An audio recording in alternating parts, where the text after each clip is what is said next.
नमस्कार साथियों, Agastya net classes की तरफ से सभी का स्वागत। हम लोग पढ़ रहे थे इवोल्यूशन में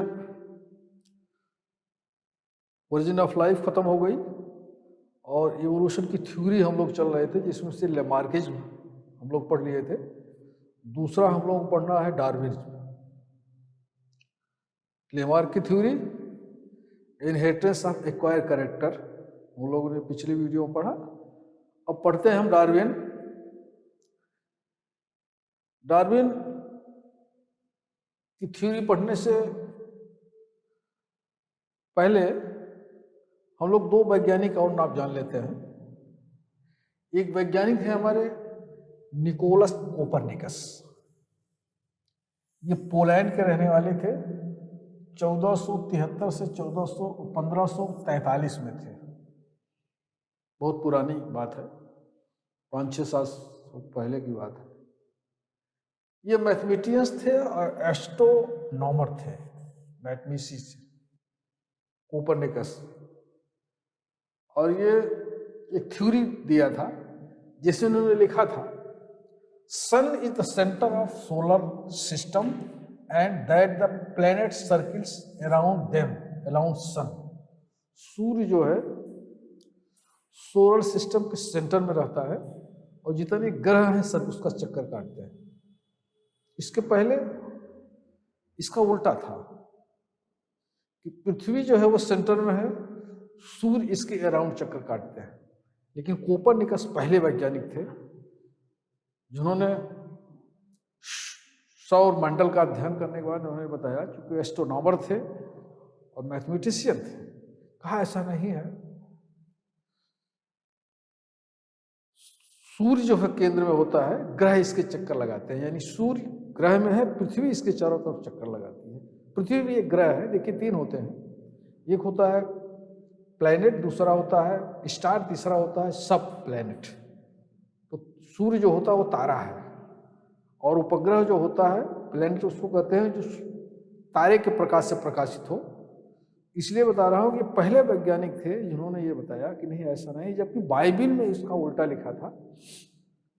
इनका जो है वो धर्म संगठनों से पंगा भी हो गया था, तो इनको चुप होना पड़ा। दूसरे वैज्ञानिक इनके बाद आए गैलीलियो गैलीली, ये इटली के रहने वाले थे। यही चीज इन्होंने भी कहा, प्लैनेट रिवॉल्व अराउंड द सन।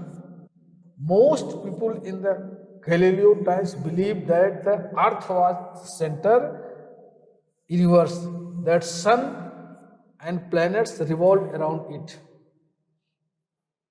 वही चीज कि सूर्य जो है वो केंद्र में होता है, प्लैनेट ग्रह जो है चक्कर काटते हैं। वही चीज इन्होंने भी बताया, लेकिन इन्होंने बताया कब? 1564 और 1642 में। ये भी बाइबल के खिलाफ गया मामला, यानी धर्मावलंबियों के विपरीत मामला गया। तो इनका भी काफी विरोध हुआ और ये अपनी बात पर अटल रहे। कोपरनिकस तो हट गए थे अपनी बात से, चुप हो गए थे। गैलीलियो गैलीली इटली के रहने वाले ये अपनी बात पे अटल रहे और इनको आजीवन कारावास भी सजा मिली सच्चाई बोलने के लिए। उसके बाद तीसरे नंबर पर डार्विन आते हैं। बात इसलिए बता रहा हूं, डार्विन ने भी यही कहा, लेकिन दूसरी बात थी। इन्होंने सौर मंडल के बारे में कहा था, जो बाइबल के खिलाफ गई, यानी धर्म के खिलाफ गई। इन्होंने दूसरी बात कही थी। इन्होंने कहा था 2 तरह की थ्योरियां थी, एक थी स्पेशल क्रिएशन, दूसरा था natural selection. Theory of natural selection, theory of special creation. ये माना जाता था, डार्विन से पहले ये माना जाता था कि स्पेशल क्रिएशन थ्योरी है कि मनुष्य की उत्पत्ति, जीव की उत्पत्ति स्पेशल पावर से हुई है। ये चीजें धर्म की किताबों में लिखी थी, लेकिन डार्विन ने इसका उल्टा बताया, कहा नहीं ऐसा नहीं है, इवोल्यूशन से हुआ है। मनुष्य का अवतरण, मनुष्य पृथ्वी पर जो आया है इवोल्यूशन के थ्रू आया है। पहले जीव की उत्पत्ति एक प्रोकैरियोट सेल में हुई, इसके बाद धीरे धीरे उत्पत्ति हुई है। तो 2 फेंगों में वैज्ञानिकों को बट गया इससे। एक हो गया थ्योरी ऑफ स्पेशल क्रिएशन और दूसरी हो गई थ्योरी ऑफ नेचुरल सिलेक्शन। इनका भी काफी विवाद, बाल विवाद रहा धर्मावलंबियों से, धर्माचार्यों से, लेकिन इनके पास लॉबी काफी थी, काफी लोग इनके सपोर्ट में आए। नहीं, बात सही है, इवोल्यूशन से हुआ है, स्पेशल क्रिएशन से नहीं हुआ है। लेकिन ये दोनों कोपरनिकस और गैलीलियो गैलीली, इनका कोई सपोर्ट करने वाला नहीं था, इसलिए इनको पीछे हटना पड़ा था। सच्चाई इसमें भी थी, आज भी सच्चाई यही है कि पृथ्वी चक्कर काटती है, सूर्य केंद्र में है। लेकिन इन दोनों ने जब कहा, कोपरनिकस ने कहा, तो इनको तो आवाज बंद करा दी गई। बहुत पहले उन्होंने कहा, सबसे पहले वैज्ञानिक थे। उसके बाद गैलीलियो ने भी वही कहा। गैलीलियो ने तो टेलीस्कोप की डिस्कवरी की, टेलीस्कोप खोजा, दूरबीन उन्होंने खोज करके दिखाया, फिर भी लोग माने नहीं। वही उसी तरह से डार्विन की भी बात आ रही है कि जब डार्विन ने कहा कि नेचुरल सिलेक्शन थ्योरी, मनुष्य का, मानव का, जीव की उत्पत्ति स्पेशल नेचुरल सिलेक्शन से हुई है, लेकिन इससे पहले लोग विश्वास करते थे स्पेशल क्रिएशन थ्योरी। जन्म इनका कहाँ हुआ? ये भी ब्रिटेन में। डार्विन कहाँ के रहने वाले थे? ब्रिटेन में। 1809 से 1822 तक डार्विन। 1831 से 1836 तक इन्होंने एक HMS बीगल थी, वर्ल्ड सर्वे शिप, इन्होंने ट्रेवल किया था। बहुत मशहूर ट्रेवल था, 5 साल तक इन्होंने यात्रा की थी, विभिन्न देशों की, करीब 14-15 देशों की यात्रा की थी। साउथ अमेरिका, साउथ अफ्रीका, इन सब देशों का अध्ययन करते हुए इन्होंने, जो इम्पोर्टेंट प्लेस था वो गैलापागोस ऑफ आइसलैंड था। यहाँ पे इन्होंने करीब काफी समय बिताया था। इन्होंने 5 साल स्टडी, 5 साल भ्रमण करने के बाद गैलापागोस ऑफ आइसलैंड पे इन्होंने काफी दिन तक रहे और इन्होंने काफी स्टडी भी किया।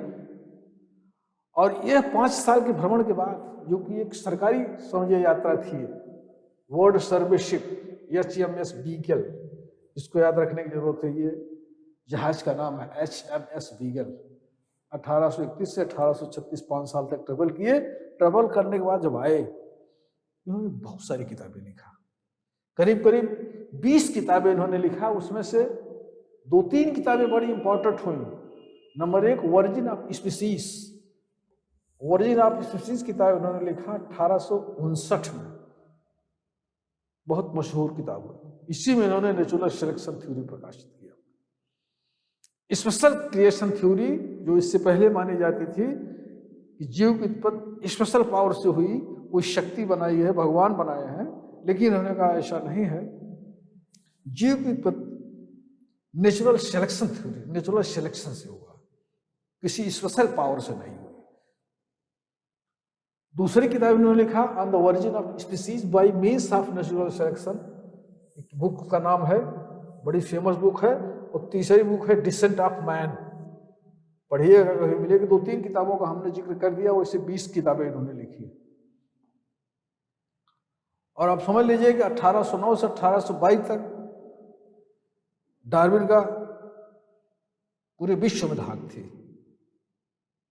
और बड़े मजबूती से, बड़े तर्क के साथ अपनी बात को उन्होंने रखा था कि नहीं, स्पेशल क्रिएशन से नहीं, नेचुरल सिलेक्शन से विकास हुआ है जीवों का, कोई स्पेशल पावर नहीं बनाई है।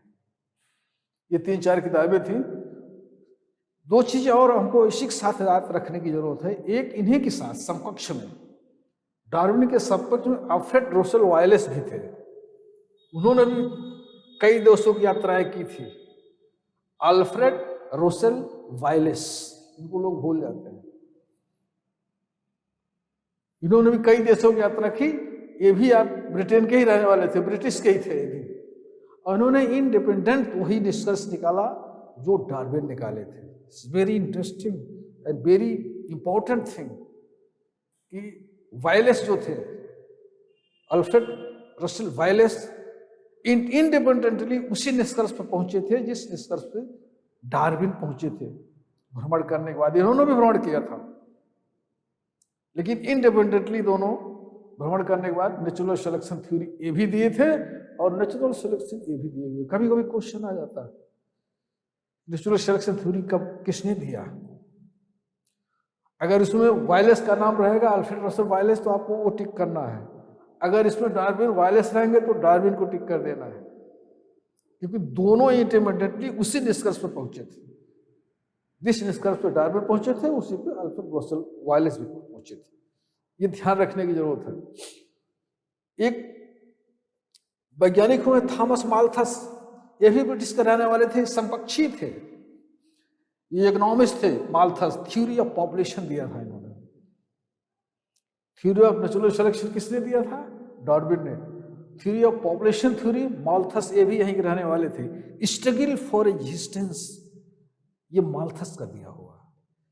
माल्थस से स्ट्रगल फॉर एग्जिस्टेंस जो उन्होंने अपनी थ्योरी में डाला है डार्विन ने, ये माल्थस से इन्होंने पाया है। इसको माल्थस से इन्होंने इस चीज को लिया है, उनकी थ्योरी से लिया है। तो हमारे क्या हुए? अल्फ्रेड रसल, ये डार्विन के समकक्ष थे, ये भी ब्रिटेन के थे, इन्होंने इंडिपेंडेंट रिसर्च किया था। दूसरे माल्थस थे, थॉमस माल्थस। एक तीसरे वैज्ञानिक एक चार्ल्स डार्विन थे ही, इसके बारे में हम लोगों ने बता दिया 1809 से 1822। गिगर जॉन मेंडल ऑस्ट्रिया के रहने वाले थे, इन्हीं के समकक्ष भी थे। ऑस्ट्रिया के मेंडल 1865 में अपनी थ्योरी प्रकाशित किया था। ये डार्विन के ही समकक्ष थे, उन्हीं के समकालीन वैज्ञानिक भी थे। लेमार्क भी करीब करीब उन्हीं थे, थोड़ा सीनियर थे। 1829 में इनकी डेथ हुई है। इन्होंने एक्वायर्ड ऑफ इनहेरिटेंस थ्योरी दिया है। ये फ्रांस के रहने वाले थे, लेमार्क।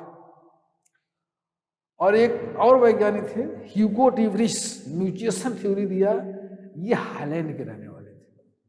थ्योरी ऑफ म्यूटेशन, थोड़ी सी जानकारी के लिए हम आपको बता दे रहे हैं कि वैज्ञानिक 5-6 वैज्ञानिक जो है वो डार्विन के समकक्षी ही थे, लेकिन अलग अलग देशों में थे, एक साथ काम कर रहे थे और सबका एक साथ सपोर्ट था कि theory of natural selection, theory of special creation नहीं है। दोनों थ्योरियों में, स्पेशल क्रिएशन थ्योरी और नेचुरल सिलेक्शन थ्योरी में, ये सब नेचुरल सिलेक्शन थ्योरी के सपोर्ट में थे। इसलिए चुप नहीं रहे, इनकी बात मजबूती से रखी गई और आज भी हल्का फुल्का विवाद चलता रहता है। लेकिन ये दोनों वैज्ञानिक थे, इनके साथ कोई नहीं थे। बहुत पहले का मामला है, कोपरनिकस और गैलीलियो गैलीली, जिनको गैलीलियो गैलीली को तो आजीवन कारावास सजा मिल गई थी, मुकदमा चलाया गया था, और ये कोपरनिकस सरेंडर हो गए थे, अपनी बात चुप हो गए थे।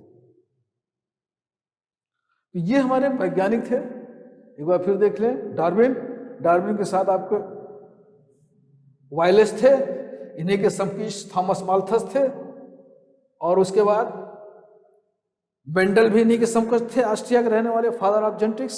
1865 में थ्योरी प्रकाशित किया था अपना ह्यूगो डी व्रिस। ये हमारे सामान्य जानकारी मैंने आपको बता दिया वैज्ञानिकों के बारे में जो डार्विन के समकक्ष थे। अब हम आते हैं कि theory of natural selection, Darwin ने जो वास्तविक थ्योरी दी है क्या थ्योरी, देखते हैं। पॉइंट्स इसमें कौन कौन से हैं डार्विन की थ्योरी में? पहले इन्होंने कहा नेचुरल सिलेक्शन थ्योरी में पहला पॉइंट है इनका ओवर प्रोडक्शन। फर्स्ट थिंग, प्रत्येक स्पीसीज में, प्रत्येक ऑर्गेनिज्म में संतानोत्पत्ति की असीम क्षमता होती है, परंतु वो उनकी पॉपुलेशन जो है वो निश्चित रहती है। जितने भी ऑर्गेनिज्म है इस सृष्टि में, इस यूनिवर्स में, इस समाज में, इस सोसाइटी में, इस इन्वर्ट में संतान उत्पन्न करने की असीमित क्षमता होती है, ओवर प्रोडक्शन। लेकिन उनकी पॉपुलेशन में जो रेशियो होता है वो कांस्टेंट रहता है due to struggle for existence. Struggle होती है, बहुत सारी चीजों को लेकर के स्ट्रगल होती है, और उसमें से जो स्ट्रगल में सरवाइव होता है, जो फिट होता है वही सरवाइव हो पाता है। इसीलिए इनकी जनसंख्या का जो रेशियो होता है वो सीमित होता है। असीमित संतानोत्पत्ति होने के बावजूद भी इनकी जनसंख्या, पॉपुलेशन का जो रेशियो होता है वो सीमित होता है। This is first point. क्यों असीमित होता है? बहुत सारी चीजों को लेकर के इसमें आपस में स्ट्रगल होती है, फूड को लेकर के, स्पेस को लेकर के, डिफरेंट टाइप्स के नेचुरल डिजास्टर को लेकर के, इन्वायरमेंट को लेकर के, टेम्परेचर को लेकर के, बहुत सारे इन्वायरमेंट के फैक्टर हैं जिसको लेकर के आपस में स्ट्रगल होती है। इस स्ट्रगल में जो मजबूत होता है, जो एडाप्ट कर लेता है, जो अपने को चेंज कर लेता है, वो सरवाइव करता है, बाकी सब नष्ट हो जाता है। इसलिए इनकी जो संख्या है वो रेशियो, जो पॉपुलेशन का रेशियो है वो कांस्टेंट रहता है, वो ओवरफ्लो नहीं करता, जबकि प्रोडक्शन की असीमित क्षमता है। सेकेंड पॉइंट उन्होंने बताया struggle for existence. Struggle for existence मतलब स्ट्रगल फॉर, इस चीज को डार्विन ने माल्थस से लिया।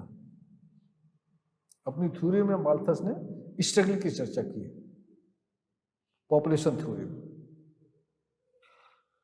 एग्जिस्ट के लिए स्ट्रगल करना पड़ता है।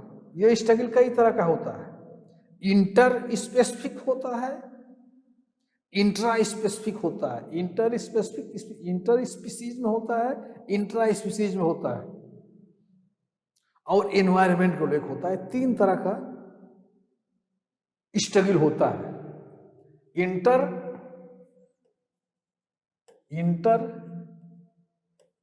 स्पेसिफिक स्पीसीज और इंट्रा, और दूसरा जो है तीसरा एनवायरनमेंट को लेकर। ये तीन तरह की स्ट्रगल होती है इसमें। एक स्पीसीज के आपस में ऑर्गेनिज्म के अंदर होती है, उस स्पीसीज का दूसरी स्पीसीज से होती है, और तीसरा इस स्पीसीज के ऑर्गेनिज्म का एनवायरनमेंट से होती है। तीन तरह का स्ट्रगल होती है। इस स्ट्रगल में एनिमल्स को, ऑर्गेनिज्म को, जीव को अपने के अंदर चेंज लाना पड़ता है, एडाप्ट करना पड़ता है। जो चेंज कर लेगा, जो परिवर्तन कर लेगा, जो एडाप्ट कर लेता है वो एग्जिस्ट करता है, और जो एडाप्ट नहीं कर पाता है वो एग्जिस्ट नहीं करता। यही स्ट्रगल फॉर एग्जिस्टेंस। स्ट्रगल किसको किसको लेके होगी? एक स्पीसीज के मध्य समस्त जीवों में होगी, दो स्पीसीज के बीच में भी होगी, और इस स्पीसीज का एनवायरनमेंट से भी होगी। किस किस चीज को लेके होगी? फूड को, स्पेस को, शेल्टर को, और एनवायरमेंटल चेंजेस को। इन सब चीजों को लेकर के आपस में स्ट्रगल होगी। फूड की कमी आ जाएगी, स्ट्रगल होगी। स्पेस की कमी आई या ज्यादा आई, स्ट्रगल होगी। इन्वायरमेंट के फैक्टर्स प्रभावित करेंगे, उसको लेकर स्ट्रगल होगी। ये सब सारी चीजों को लेकर के स्ट्रगल होती है, और इस स्ट्रगल में जो अपने को एडाप्ट कर लेता है, जो अपने को चेंज कर लेता है, वो एग्जिस्ट करता है, अदर सब नष्ट हो जाते हैं। ये दूसरा है स्ट्रगल फॉर एग्जिस्टेंस। तीसरा है वेरिएशन। वेरिएशन होता है, बहुत सारी विभिन्नताएं होती हैं। एक चीज के अंदर बहुत सारी विभिन्नताएं होती हैं। एक प्रकार का कोई ऑर्गेनिज्म एक चीज नहीं होता है, उसमें बहुत सारी विभिन्नताएं होती हैं। कोई लंबाई किसी होगी, कोई छोटे ड्रॉप होगा, कोई टाल होगा, कोई स्ट्रांग होगा, कोई वीक होगा, कोई ब्लैक होगा, कोई व्हाइट होगा। कलर को लेकर के, इस हाइट को लेकर के, स्ट्रांग को लेकर के, सारी चीजों को अगर देखेंगे तो बहुत सारी विभिन्नताएं हर चीज में होती हैं। हम लोगों की सोसाइटी में भी होती है। एक फादर बच्चे से काफी भिन्न होगा, दो भाइयों में भिन्नता होगी, पूरी सोसाइटी में भिन्नता होगी। अभी विभिन्नता विभिन्न प्रकार के लेकर के होगी, कलर को लेकर होगी, हाइट को लेकर होगी, वेट को लेकर के होगी। तो ये भिन्नताएं होती हैं। ये ऑर्गेनिज्म की स्पीसीज, प्रत्येक स्पीसीज में होती है, प्रत्येक जातियों में हो कि ऑर्गेनिज्म में भिन्नताएं होती है। और इस भिन्नताओं में वही सक्सेस होता है, वही सरवाइव करता है। इसी स्पीसीज वेरिएशन में से ही कुछ लोग सरवाइव करते हैं, क्योंकि वो इसके लिए फिट है। ये हमारा वेरिएशन। तीसरा है सर्वाइवल ऑफ फिटेस्ट। जो सबसे फिट होगा वही सरवाइव करेगा। इसमें ये चीजें ध्यान देने की जरूरत है। अगर किसी चीज को लेकर के स्ट्रगल होती है, कोई ऑर्गेनिज्म अपने को अगर चेंज कर लिया, अपने अंदर बदलाव ला दिया, एडाप्ट कर लिया, मतलब अनुकूलित कर लिया, एडजस्ट कर लिया अपने को, वो सरवाइव करेगा। जो एडजस्ट नहीं कर पाया, एडाप्ट नहीं कर पाया, चेंज नहीं कर पाया, वो सरवाइव नहीं करेगा। तो सर्वाइवल ऑफ फिटेस्ट, इसीलिए कहा गया कि वही सरवाइव करेगा जो फिट है, और फिट वही है जो एडाप्ट हो गया है, बकिया सब नष्ट हो जाते हैं। पांचवें में कहा नेचुरल सिलेक्शन, नेचर उसी को सेलेक्ट करती है जो सबसे फिट होगा, और जो फिट होगा वही सरवाइव करेगा। और कौन सरवाइव करेगा? इसी वेरिएशन में से कोई न कोई होगा। जो विभिन्नताएं हैं इसमें से कोई कोई ऐसा ऑर्गेनिज्म होगा जो सरवाइव करेगा, उसके अंदर ऐसी विभिन्नताएं होंगी, उसके अंदर कुछ ऐसे कैरेक्टर्स होंगे जो सरवाइव कर जाएगा, बकिया इसमें से सब नष्ट हो जाएंगे। और फिर अगले 6 नंबर पर बोलते हैं कि इनहेरिटेंस ऑफ यूजफुल कैरेक्टर्स। जो यूजफुल कैरेक्टर हैं वो इनहेरिट होंगे, एक संतान से एक पीढ़ी से दूसरी पीढ़ी में इनहेरिट होंगे। Inheritance of useful characters, then origin of formation of new species. नई स्पीसीज अब 7वें पॉइंट पे बन जाती है। और फिर repeat again, over production number 1, प्रत्येक स्पीसीज में ओवर प्रोडक्शन होगा, पर उनका जो पॉपुलेशन का रेशियो है वो सीमित होगा ड्यू टू डिफरेंट टाइप के स्ट्रगल, फूड को लेकर के, शेल्टर को लेकर, स्पेस को लेकर के, इन्वायरमेंट को लेकर के, स्ट्रगल फॉर एग्जिस्टेंस। दूसरे नंबर पे एग्जिस्ट के लिए, रहने के लिए, अस्तित्व बनाए रखने के लिए आपस में स्ट्रगल होगा। ये स्ट्रगल 3 प्रकार का होगा। स्पीसीज के अंदर विभिन्न ऑर्गेनिज्म में, विभिन्न जीवों में, 2 स्पीसीज के बीच में इंट्रा, और स्पीसीज के ऑर्गेनिज्म और एनवायरनमेंट को लेकर के 3 तरह के इसमें स्ट्रगल होंगे। इस स्ट्रगल में जो वही सरवाइव करेगा जो एडाप्ट हो जाएगा, अपने को चेंज करेगा, बाकी सब यहीं पे नष्ट हो जाएंगे। वेरिएशन होती है हर स्पीसीज में, विभिन्न ऑर्गेनिज्म में वेरिएशन होगी। ये वेरिएशन कई तरह की होती है, और इस वेरिएशन में जो एग्जिस्ट करेगा वो इसी में होता भी है, बाकी सब नष्ट हो जाएंगे। विभिन्नताएं होती हैं। सर्वाइवल ऑफ फिटेस्ट, सर्वाइव वही करेगा जो सबसे फिट होगा, और सबसे फिट कौन होगा? जो एडाप्ट होगा, जो अनुकूलित होगा, जो अपने को चेंज कर लेगा, जो एडजस्ट कर लेगा उस पर्टिकुलर स्ट्रगल से। जिसकी स्ट्रगल हो रही है, सपोज भोजन के लिए स्ट्रगल हो गई, टेम्परेचर को लेकर के स्ट्रगल हो गई, टेम्परेचर अपने को एडजस्ट करना पड़ेगा, जो एडजस्ट करेगा रहेगा, जो नहीं एडजस्ट करेगा खत्म हो जाएगा। भोजन को लेकर के, शेल्टर को लेकर के, टेम्परेचर हाई हो गया उसको लेकर के, जो सर्वाइव वही करेगा जो फिट होगा, फिट वही होगा जो अडॉप्ट कर लेगा, चेंज कर लेगा। उसके बाद नेचुरल सिलेक्शन, नेचर उसी को सेलेक्ट करती है जो अडॉप्ट हो जाएगा, जो अपने को अनुकूलित कर लेगा, जो अपने को एडजस्ट कर लेगा, जो अपने को बदल लेगा, वही नेचर उसी को सेलेक्ट करेगी। और वो हुआ क्यों? क्योंकि उसके पास खूब यूजफुल कैरेक्टर्स हैं। ये कैरेक्टर्स जो जिसके नाते वो अडॉप्ट हुआ, जिसके नाते वो एडजस्ट हुआ, जिसके नाते वो सर्वाइव किया, या जिसके कारण, जिस विशेष गुण के कारण वो स्ट्रगल में जीता, जो स्ट्रगल चल रही थी, वो स्ट्रगल या वो कैरेक्टर या वो यूजफुल कैरेक्टर है, वो अब इनहेरिट करेगा, दूसरी पीढ़ी में जाएगा। देन इसी तरह से एक नई स्पीसीज का ओरिजिन होगी। ये आपका ओरिजिन ऑफ न्यू स्पीसीज है। इसमें लेमार्क में ये अंतर है कि लेमार्क ने कहा था कि अपवर्ड यूनि डायरेक्शन होता है, बट डार्विन ने कहा कि ये मल्टी होता है। एक स्पीसीज चलेगी, एक ही स्पीसीज से, एक ही एंसेस्टर से कई स्पीसीज बन जाएगी, लेकिन लेमार्क ने कहा था ये यूनि होता है। ये दोनों में अंतर है। एक फिगर है, देखिए, इस डार्विन की थ्योरी को फिगर के माध्यम से बनाया गया कि देखिए एक स्पीसीज है, इसमें बहुत सारे एक्स बने, और ये आपस में जब स्ट्रगल हुआ तो इसमें से कुछ ही सर्वाइव किए, नेचुरल सिलेक्शन हुआ इन्वायरमेंटल चेंज के नाते, बाकी ये सब सर्वाइव नहीं कर सके। दूसरा उदाहरण है डार्विन फिंचेज का।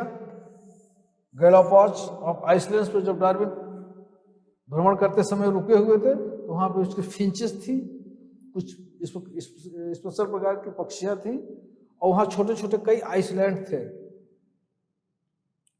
एक ही एंसिस्टर का, गैलापागोस ऑफ आइसलैंड का एक ही एंसिस्टर की, एक ही पूर्वज की एक पक्षी से भिन्न भिन्न आइसलैंड्स में जो पक्षियां थी वो भिन्न भिन्न प्रकार की हो गई थी ड्यू टू एनवायरमेंट एडाप्टेशन।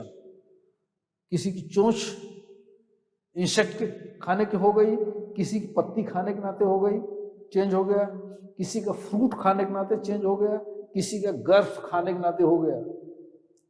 ये उसकी किसी की चोंच में सबके अलग अलग होती, लेकिन थी एक ही स्पीसीज की। यानी एक स्पीसीज की विभिन्न गैलापागोस में आइसलैंड्स में जब गई तो वहाँ के वातावरण के नाते अपने को अडॉप्ट किया, अनुकूलित किया और उस हिसाब से रहने लगी। तो एक स्पीसीज कई स्पीसीज में बदल गई। क्यों? क्योंकि स्ट्रगल फॉरेजिस, वहाँ के स्ट्रगल करना पड़ेगा भोजन को लेकर के, इन्वायरमेंट को लेकर के, और वो फिर नई स्पीसीज हो गई। ये हमारा दूसरा एग्जाम्पल है डार्विन फिंचेज का। और ये हमारा है एग्जाम्पल, ये हमारा डार्विन का थ्योरी है। आई होप क्लियर हो गए होगा। अच्छा, इस थ्योरी के भी कई आलोचनाएं की गई, ऐसा नहीं कि इसमें कई आलोचनाएं आ गई। आलोचना नंबर 1, डार्विन ने वेस्टिजियल ऑर्गन का कोई चर्चा नहीं किया था, अवशेषी अंग का। दूसरा, डार्विन ने वेरिएशन की चर्चा की, लेकिन वेरिएशन का कारण क्या है वो नहीं बता सके। तीसरा, इनकी आलोचना की गई मेंडल को, डार्विन को जेनेटिक्स के बारे में कोई ज्ञान नहीं था, इसमें जेनेटिक्स, जीन्स और डीएनए के बारे में कोई नहीं बताया, कैसे कैरेक्टर इनहेरिट होते हैं। सोमैटिक और जर्मेनिक वेरिएशन के बारे में उन्होंने वेरिएशन बताया, लेकिन सोमैटिक वेरिएशन अलग होता है, जर्मिक वेरिएशन अलग होता है, इसके बारे में उन्होंने नहीं चर्चा किया। सर्वाइवल ऑफ फिटेस्ट की तो उन्होंने बात किया, लेकिन अराइवल ऑफ फिटेस्ट की बात नहीं किया। वेरिएशन बताया, लेकिन वेरिएशन का कारण नहीं बताया। तो इस तरह से वैज्ञानिकों ने इनकी भी काफी आलोचना की, इनकी थ्योरी की भी। और इस थ्योरी की आलोचना के बाद एक नई थ्योरी निकल के आई थी, जिसको नियो डार्विनिज्म या modern synthetic theory of evolution कहते हैं। वो दूसरे टॉपिक में हम लोग लेके चलेंगे। लेकिन ये हमारा जो है वो डार्विन की थ्योरी, डार्विन के क्या नेचुरल सिलेक्शन थ्योरी थी, ये हमारा करीब करीब एग्जाम्पल के साथ हो गया, इसकी आलोचना हो गई। आई होप आप समझ गए होंगे डार्विन की थ्योरी, डार्विनिज्म। एक बार फिर इसको रिपीट कर लेंगे तो क्लियर हो जाएगा। तो दूसरी थ्योरी हमारी डार्विनिज्म फिनिश होती है। इसके पॉइंट जो 5-7 थे इसको रखिएगा। Over of production, struggle for resistance, variation, survival of fittest, natural selection, inheritance of useful characters, then origin of new species. Struggle के बारे में स्पीसीज रखिएगा। स्ट्रगल के बारे में 3 साइंटिस्ट ने और बात किया था। माल्थस ने भी स्टडी के बारे में बात किया था, स्ट्रगल क्या होता है, किस चीज को लेकर होता है। वहीं से माल्थस से कभी कभी पूछा जाता है कि माल्थस क्योंकि ब्रिटेन के ही रहने वाले थे, इन्हीं के समकक्ष थे, तो डार्विन ने माल्थस से क्या लिया, स्ट्रगल का जो फेनोमेना है, स्ट्रगल का जो प्रोसेस है, उन्होंने माल्थस से सीखा था, लिया था उन्होंने। आई होप आप डार्विन की थ्योरी समझ गए होंगे। Thank you.